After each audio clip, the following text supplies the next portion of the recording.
What's up, party people? It's your boy Chaz here with another edition of All Types of Idol, where I break down what went down on American Idol Top 9 night, where the contestants had to sing Lennon-McCartney songs, a theme that's been rehashed twice on season 7.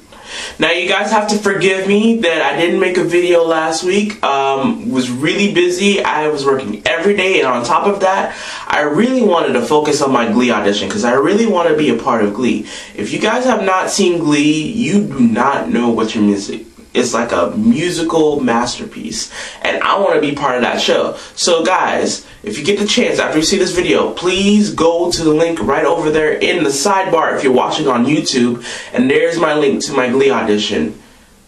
Vote, vote. And for those of you guys who missed my commentary last week and wanted to know what I thought, guess what?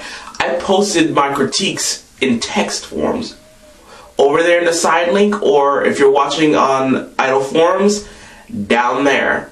But I left my text, so that way you have a form of me in word form. But you get me this week in video form. First of the night is Mr. Aaron Kelly, and he decided to sing Long and Winding Road, and I thought that was not a good song choice for him because of the fact that he really set himself up to be compared to David Archuleta.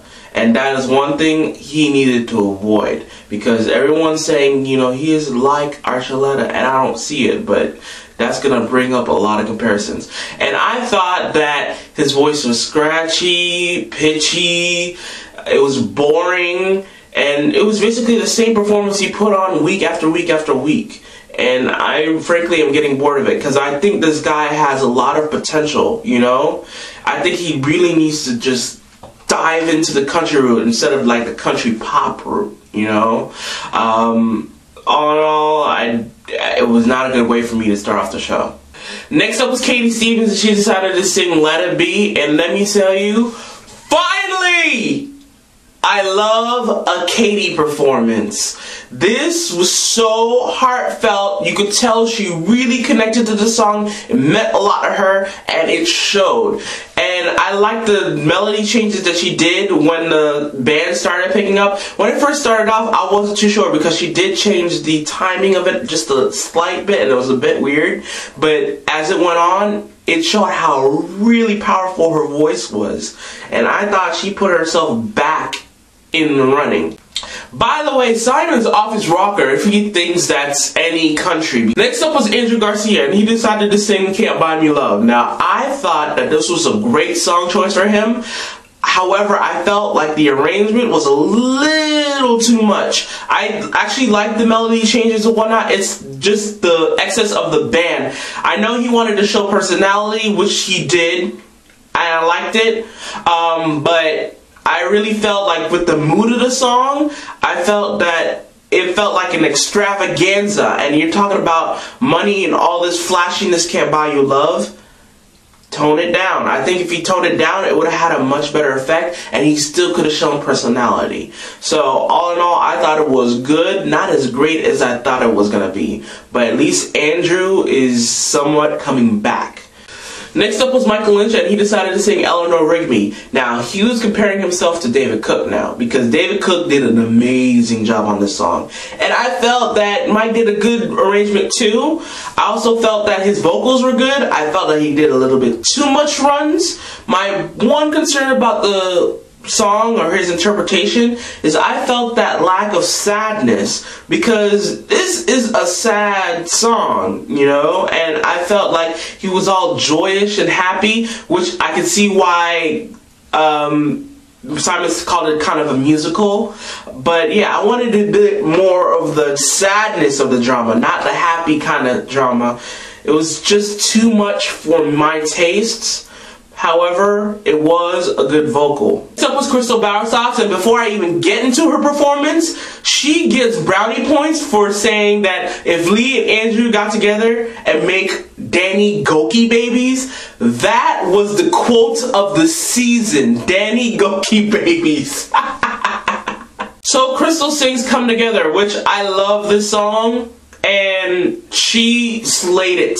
Even though she was sick and her high notes weren't the best they could have been, it was still a great vocal. This is one of my favorite Crystal performances. Not only that, she had a didgeridoo player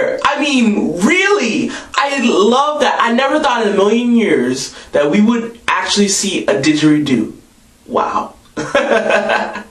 But yeah, I absolutely love the arrangement, and don't think I didn't notice Crystal. She messed up her lyrics in the breakdown of the song, but she recovered well. I didn't think anybody noticed. Did anybody notice?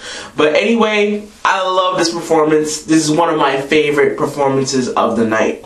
Next up is Tim Urban. Before I even get to his performance, I kind of find it kind of weird because normally I don't like people who outlast their welcome, but for some reason Tim is starting to grow on me. Is that weird? I mean, he has a great personality, he smiles, he's upbeat about everything, and that's actually pleasing to hear, you know? He doesn't let the comments get to him, and I respect him for that. I really do. I have to give it to him. So Tim Urban sang All My Lovin', and I'm in shock. This is the best Tim performance I've seen to date. It was actually a good song choice for him. It had a Drake Bell kind of Jonas Brothers vibe about it, which fits him. It's current, and I thought that his vocals were decent. Now there was nothing special about the vocals because I felt that it was repetitive over and over and over again, but you know what, his fans and the little girls are gonna love it, and suffice it to say, he's going to stay this week because he was not the worst. He was actually not second worst, actually. So yeah, I have a feeling that Tim is staying this week, and I want him gone on a high note, but I don't see it happening. Next up was Casey James, and he decided to sing Jealous Guy. Now, I'm not a big fan of the arrangement. It actually put me to sleep a little bit. However, his vocals were so full of emotion. You could see him actually shaking from the song, and that's what really got me to pay attention to his performance. The vocals weren't perfect by any means, but like I said, the expression made up for the pitchiness that he had in this higher range. So all in all, I thought it was good, but I didn't think it was great. You know, I thought it was a little bit overrated. But Casey, I feel he still needs to do something different performance-wise, because he's just standing there. You know, at least with Crystal, she does things that are different enough to where standing's okay. But I feel like Casey's the same thing. Standing, standing, standing, standing, standing. I'm waiting for him to do something different performance-wise. Next up was Siobhan Magnus in a great outfit, and she decided to sing Cross the Universe. And I gotta say, before I even get into performance, America has their own Chanel Cole. For those of you who don't know who Chanel Cole is, she was on Australian Idol Season 2. She had all these weird hairstyles and all these weird outfits, and she was so unique. And Siobhan is like that. I just kind of figured it out, that they're alike. Can I say how stunning Siobhan looks tonight? For real. I mean, that, and then the lighting of the whole performance was like amazing.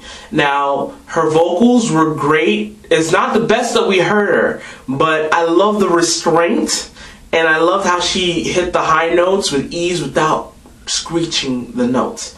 And I thought it was a beautiful crystalline vocal.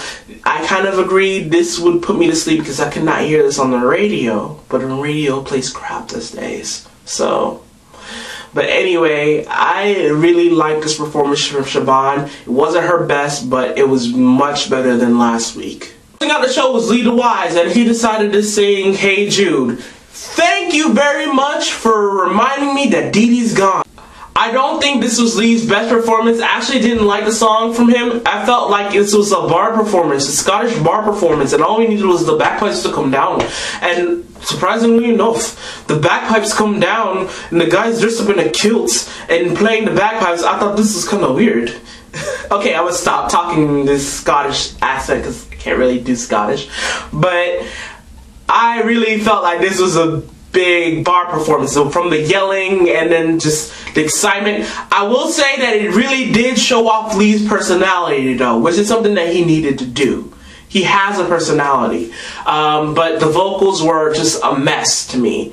But I enjoyed watching the performance because freaking bagpipe player, I'm being treated tonight. First the didgeridoo, now the bagpipes? What? All in all, I thought this was one of the best weeks. I actually enjoyed this week. Here are my rankings. Crystal's number 1. Number 2 is Katie. Number 3 is Siobhan. Number 4 is Casey. Number 5 is Big Mike. Number 6 is Andrew. And in my bottom 3, we have Lee, Tim, and Aaron, in that order.